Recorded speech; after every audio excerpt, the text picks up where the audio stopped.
అది సరే గాని అక్కడ ఆ శిశుపాలని ఆగడాలు లేకుండా సంసారం చక్కగా సాగుతున్నదా మిత్రమా? బ్రహ్మరత్నం మీ కష్ట సుఖందని ఇప్పుడే చెప్తాను స్వామి. అమ్మ పూర్వజనాన్ని బాబపుణ్యం మీ జన్మలు అనుభవించుకోండి కదా. సర్వము విధి విలాసం ఏ అంతరాయం లేకుండా నా ధనువు ఈ దేవాలయంలో దాటిపోయిన ధన్యుడని సూచితి వారూపిణి అయిపోయింది కదా. ధన్యుడు మనం ఆ రోజు ఇంటి నుండి ఏదో తెచ్చుకొని రోజు విందు చేసుకునేవారం. మరి ఇప్పుడు నా కోసం ఏమి తెచ్చితివయ్యా? అదిగో అదిగో నా దగ్గర దాపనిక విందులకు. అదేమిటి మిత్రమా? అదేమిటి మిత్రమా?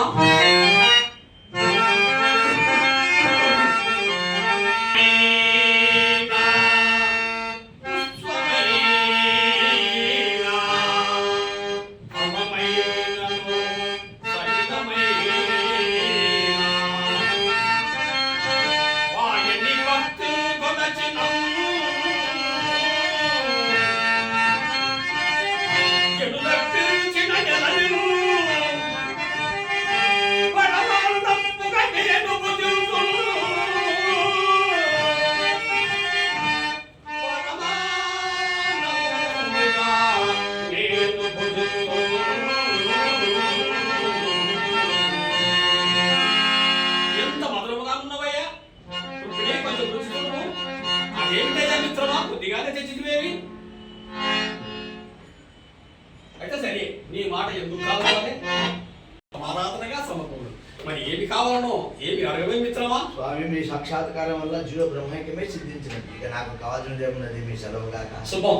రుక్మిణి, నేను వెళ్ళి మన మంత్రి గారితో చెప్పి నా మిత్రుడిని వాగనాథ సన్నాదులతో పంపించదాలేవి.